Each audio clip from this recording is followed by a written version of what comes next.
Le'ilei Nishmas Chana Bas Baruch Shlomo Aryeh ben Pesach, and was sponsored by Marilyn Jedweb in honor of her father Yisrael Yoshua ben Tuvia, Irene Steiner in memory of her husband Moshe Yechezkel ben Yisrael Aleim Hashalom. The neshama should have an aliyah. So I'd like to review some of the thoughts that we discussed yesterday during Shalosh Shudas in preparation for the day that we are currently beginning to experience, the day, of course, of Tu B'Shvat. Tu B'Shvat is quite a mysterious day. We don't know much about Tu B'Shvat. Most of it is included in, or stems from, the Torah's Hanister, Torah's HaKabbalah. So, and therefore it's not something which necessarily we deal with on a very practical level. Of course, we know that the Chassidim are knowing to have a Tu B'Shvat Tish. They'll have a Sudas Peres, even those that aren't Chassidim, different communities in Klal Yisrael. We know that we don't say Tachnon. That's a big simcha, like was mentioned yesterday, especially on a Monday. It's a very big simcha. We don't say Tachnon on Tu B'Shvat.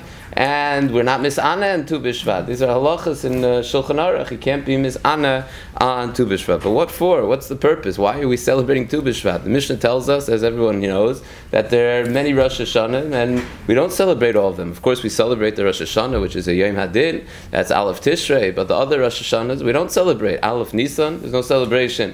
Aleph El, Rosh Hashanah, Le Maise Behema, we have no celebration. So why, when it comes to the Ilanos, right? How many of us are affected on our daily lives about with Arla? Why are we celebrating Rosh Hashanah Ilanos? Because this is when we start counting the year for the Arla. So much Arla, so much so that the Sfarim writes, Reb Tzadok writes, that a person by eating peiros or having a su'udas peiros on Tisha B'Av, somehow he is misaken the chait of Adam Harishon. Adam Harishon ate from a tree, ate peiros from a tree inappropriately. So somehow when you are eating peiros, ha'ilon, on Tu B'Shvat, that somehow connects, to a certain degree connects and is misaken the Aveira, the ultimate Aveira, the Chet of Adam Harishon, something which definitely needs to be understood. But more than just Rosh Hashanah Li'ilanois, we are told that the day of Tu B'Shvat not only is celebrated as a Rosh Hashanah Li'ilanos and the Peiros HaIlon on a physical level, but to a certain degree it has to do with our spiritual Peiros as well. We know Ki Adam Eitz HaSadah. We know that the Torah compares a human being to a tree, and therefore the Peiros of a tree are compared to the Peiros of a human being. The Peiros of a human being, of course, being his Ma'aseh Mitzvahs, being his legacy, being the legacy which he creates, the good deeds that he does, the Ma'aseh Mitzvahs, the Ma'aseh Talmud Torah, Tefillah. Of course, these are the peiros of a person. That's what Rashi tells us al Torah, that when it comes to Egla Rufa, the reason that you bring them to Nachal Esan is because it's a place that can't create peiros, and you didn't allow for this person to create peiros. Take a look at the Sifsei Chachamim. What do we mean, create peiros? We don't mean that he didn't have children. It could be the person did have children. It could be his Zayda already. What does it mean you didn't allow him to create peiros? Peiros are referred to, our spiritual peiros, as our Maisim Tovim. So because we're celebrating the Ilanos and the peiros Ilanos, so the Svarim say, therefore, to a certain degree, we are celebrating our peiros. And a person, many of the Sifrei Chassidim write that a person's Chidushei Torah, the person's peiros on a spiritual level, those peiros that he's going to produce during the course of the year, that is all established based upon the Tu B'Shvat which he experiences. And again, hard for us to understand. Yes, of course, it's Rosh Hashanah Li'ilanos, but what does that have to do with my Limud HaTorah, my Chidushei Torah, my Havanas HaTorah during the course of the year? And finally, we could ask probably much less serious question, but something which I think is worthwhile exploring. We know that the minhag has developed. I don't know if it's the minhag anymore in yeshivas, but certainly when I was in yeshiva Ktana, so the minhag on Tu B'Shvat was that you were given karib, chruvin, for whatever reason. That was the way that you celebrated Tu B'Shvat. And of course, we didn't have anything to do with karib. We certainly weren't going to eat it.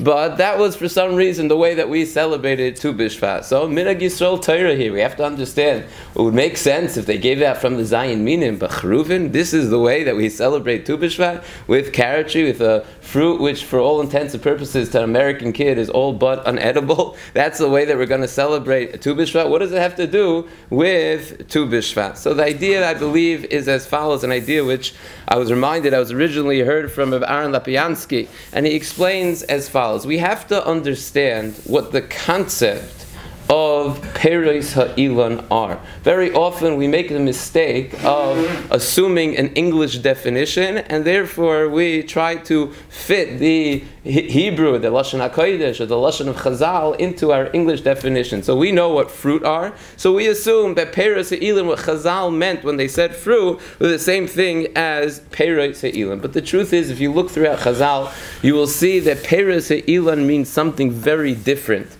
than fruit. Peros Ha'ilan, I believe, is coming to describe a certain category of the Bria. And where this becomes very clear to me is from the Gemara, which tells us that they used to say that the halacha is that one has to lane, a community has to lane the toichacha before Rosh Hashanah. That's the din. The Gemara says, it's a braisa, we're makbid to lane the toichacha before Rosh Hashanah. So the Gemara says, that's why we lane Parshas Kisavoy before Rosh Hashanah, Aleph Tishrei. And that's why we lane Parshas Bechukoisai before Shavuos, before Atzeres. Comes the Gemara and says, Rosh Hashanah, Aleph Tishrei, I understand.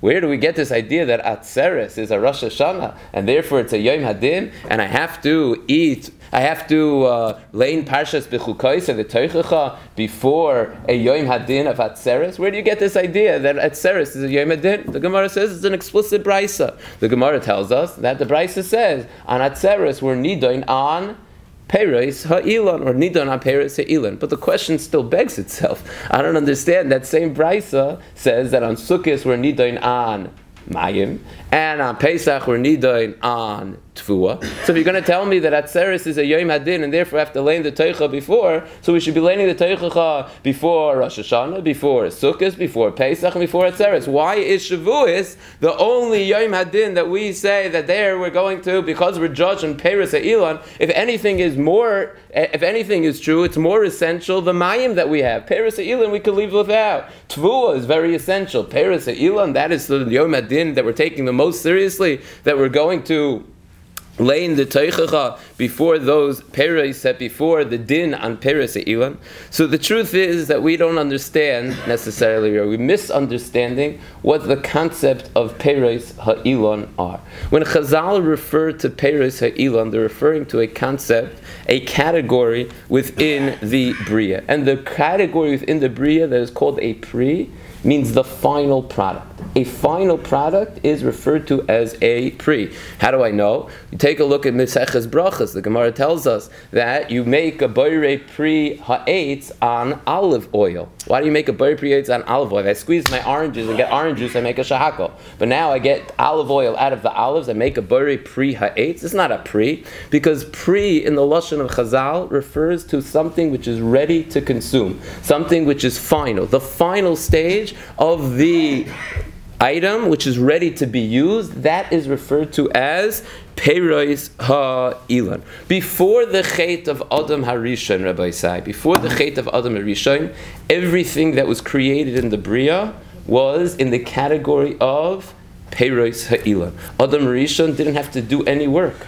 Adam Harishon, the loaves of bread, Chazal tell us, came off the trees, and once again, Be'ezras Hashem, B'yimos HaMashiach, loaves of bread will grow from the trees. What does that mean, loaves of bread will grow from the trees? The point that Chazal are trying to tell us is, there won't be need for any work. There won't be the klala of B'zeyas Apecha Toicha Lechem. Whatever is produced will be ready to eat. It'll be in the category of Peros Ha'ilan. Chazal aren't necessarily telling you it's actually going to grow. There's a fruit, there's going to be a tree called the lechem tree. Maybe there will, maybe there won't. The point of Chazal is that it will be created in its state which is already ready to be consumed. You won't need to have to put work into it. Before the Chet of Adam Harishon, that was the state of everything that we needed. All bread, everything that we were going to consume was already produced, already in the state where it was already to be consumed. It was in the category of Peres Ilan. Comes Adam Arishon with his chait, and now we have a klala of B'zeyas Apecha Toichal Lechem. And now all of the items that we need, all of our necessities, all of the food, all of our parnas is going to have to be created with our own work. B'zeyas Apecha Toichal Lechem. The Rebbeinu Shalom, so to speak, takes all of the bria, which was all everything that was needed for a human being to serve the Rebbeinu Shalom, was created in its ready form, was created in the category of Peres Ilan. Everything was growing off the tree. The Rebbeinu Shalom took it and put it in the category of B'zeyas Apecha Toichal Lechem. Now we're going to have to create the bread. Now we're going to have to work the land. Now we're going to have to produce everything which was created ready. We weren't zeicha to that. Now it's in the category B'zeyas Apecha Toichal Lechem, with the exception of a few items which are left in their original form, that we refer to as Peres Ha'ilon. Peres Ha'ilon that we know are things which are still, Ada Yom Hazeh, post Chet Adam Harishon, are produced in their final form. You don't have to work hard, you don't have to grind, you don't have to be chayrish, you don't have to be zayreya. It just comes off the tree and it's ready to be consumed. Very few items remained in that category. In fact, the Rebbeinu Shalom only left things in those categories, the items which were least necessary. The klala for the necessary items were B'zeyas Apecha Toichal Lechem. But to remind us of the way that things once were and the way that things could be, the Rebbeinu Shalom left a few items, unnecessary items that we could do without. After all, Tosfos says, B'rei nefashos rabbis v'chesroinon. What's v'chesroinon referring to? Says Tosfos, Peres Ha'ilon, because you don't really need them. It's just lamala. They taste good, it's not, but it's not essential for living. So Rebbeinu Shalom took those items which were essential, and he says, B'zeyas Apecha Toichal Lechem. It's not going to be produced in its final form. You're going to have to work. But I'm going to leave a few items called Peres Ha'ilon to remind you the way everything should be. This is, after all, why if on Shavuos we're judged on Peres Ha'ilon, what do we bring on Shavuos? Shtei HaLechem. What does Shtei HaLechem have to do with Peres Ha'ilon? Because we're talking about the real Peres Ha'ilon. We're talking about Lechem should be Peres Ha'ilon. On Shavuos, what does it mean the Din Torah is on Peres Ha'ilon? We don't mean we're being judged on our apples and our fruits. That's not what we are learning B'chul Kaisai about. On Shavuos, what it means we're being judged on Peres Ha'ilon is the following. You see, the Rebbeinu Shalom took everything that we need, all our essential basic necessities, and no longer is it going to be provided to us without any hard work. No longer is it going to be provided to us as Peres Ha'ilon. Bread doesn't grow on trees, and neither does money grow on trees anymore, right? No longer are all these essential things going to be provided as Peres Ha'ilon. So he took it out of the category Peres Ha'ilon and he put it in the category of B'zeyas Apecha Toichal Lechem, that we're going to have to sweat, we're going to have to work on. But there is a catch, Rabbi said. The Rebbeinu Shalom said, for Klal Yisrael, you have the opportunity, even in today's day and age, even post Chet Adam Harishon, to put all of that parnasa, all of those essential needs, take it from the category B'zeyas Apecha Toichal Lechem, and put it back into the category of Peres Ha'ilon, where it will be provided for you with hardly any work. What's this called? Melachtecha nases al dei acher. If a person is mikabel alav ol Torah, what does the Gemara say? Ma'avirin mimenu ol derech eretz. Basically, what a person is doing by being mekabel al atzmal ol Torah, by committing himself to the ol Torah, he's taking it from the category B'zeyas Apecha Toichal Lechem. No longer do you have to work hard. The Rebbeinu Shalom says, I will provide it for you. Begeder Peres Ha'ilon. Now, of course, it's not going to start growing on trees, but the Rebbeinu Shalom says, I will provide it for you as if it grew on trees. You won't know where it came from. The deal will just fall right in your lap. The customer will come out of nowhere. If you're mekabel al atzmal derech eretz, or if you mekabel atzmo ol Torah, ma'avirin mimenu derech eretz. So we have the choice still. It's difficult. Post Chet Adam Harishon, it's difficult. At the end of the day, we are living in a world where most things b'derech hateva are not provided to us b'geder Peres Ha'ilon. However, we still have the opportunity to take something, we still have the opportunity to take something from the category B'zeyas Apecha Toichal Lechem and put it back into the category of Peiros Ha'ilan. On Shavuos, that is what we're being judged on. On Shavuos, our judgment's not like Rosh Hashanah. On Rosh Hashanah, the judgment is, are you worthy? What did you do this past year? Were you Zoiche B'din? What type of parnasa do you deserve? On Shavuos, it's an entirely different din. On Shavuos, the din is, are you being Mikabel Torah?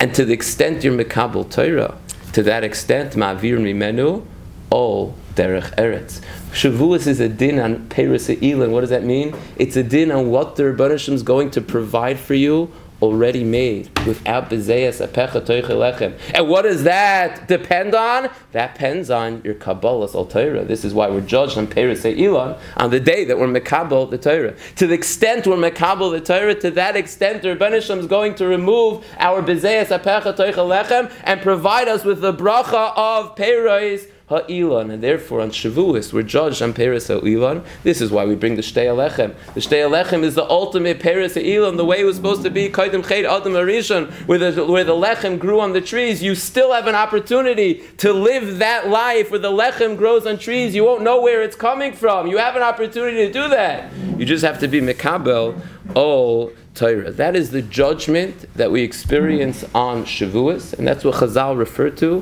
when they use this lashon of nidoinin al Peiros Ha'ilan. We're judged on what is going to be provided for us without the klala of bezeyas apecha toicha lechem, and that is all dependent on our kabbalas al Torah. Kol mekabel al atzma al Torah, ma'avir mimenu ol derech eretz, ma'avir mimenu haklala of Bizeyas apecha toicha lechem. Rabbi say this is the focus of Tu B'Shvat. When we celebrate Peiros Ha'ilan on Tu B'Shvat, we're celebrating the fact that Klal Yisrael still has the ability to live the life of Peiros Ha'ilan.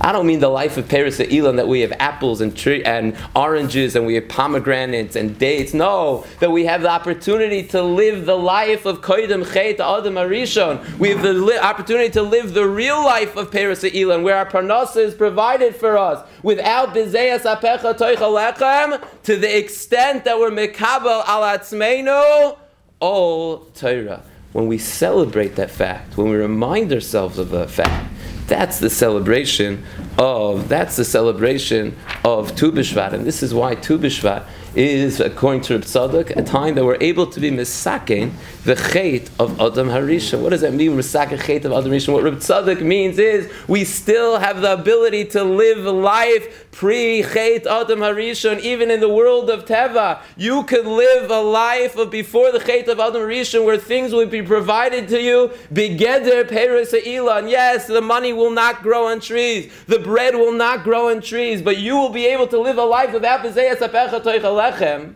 You'll be able to live a life of Peiros Ha'ilan if you're Mekabel Al Atzucha Al Torah. So Tu B'Shvat is the day that we focus on this. The fact that, yes, it's post-Chet Avodah Marisha. We no longer have the ability just to sit in the Beis Medrash and take the bread off the tree. But we still have the opportunity to live that lifestyle if we so choose, to be Mekabel Al Atzmeinu all Torah. And that's the celebration of Tu B'Shvat. This is what the Sfarim mean, that our spiritual peiros is decided on Tu B'Shvat. Because if you focus on Tu B'Shvat, on what you're supposed to focus on, so then you will realize that all you have to do is be Mekabel all Torah, and then Ma'avir Imenu all Derech Eretz. That's going to be an entirely different year, with many more peiros, with many more Chiddushei Torah, with many more hours of learning, with many more Ma'aseh Mitzvahs, because you refocused, you readjusted your perspective, you adopted a perspective, a lifestyle of pre-Chet Adam Harishon, a lifestyle of Peiros Ha'ilan, even in our world. And this, of course, is why the chruvim, the carob, became the fruit of Tu B'Shvat. The mysterious question: why is the carob the fruit of Tu B'Shvat? It's not even one of the Zayin Minim, because Reb Shimon Bar Yochai, who is the one who says Melachtecha Nasis Hayidei Acherim? Who says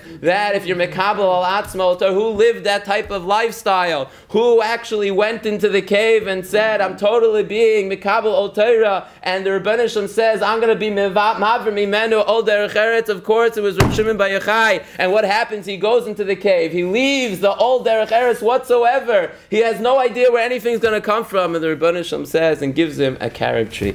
So we eat the carob on Tu B'Shvat to remind ourselves that melachtecha nasas hayedeicheim kol mekabel atzma al Torah ma'avir mimenu the all derech eretz. We have the opportunity to tap into a lifestyle of pre-chet Adam Harishon. It may be shrouded in the guise of Teva, yes. But certainly we still have the opportunity, as the Rambam tells us, Lo Sheva Levi Bilvad. Everyone has the opportunity to be Mekabel Atzma Ol Torah, and then the Rebbeinu Shalom will in turn be Mavir Mena Ol Derech Eretz. This is the lifestyle of Peiros Ha'Ilan. This is the true celebration of Tu B'Shvat. To think, to remind ourselves that yes, we may have to live a life of Teva, post-Chet Adam Harishon, but we could still live the lifestyle of pre-Chet Adam Harishon, the lifestyle of Peiros Ha'Ilan. This is the thoughts that should be going through our minds over the course of Tu B'Shvat. I wish you all a Freiliche Tu B'Shvat.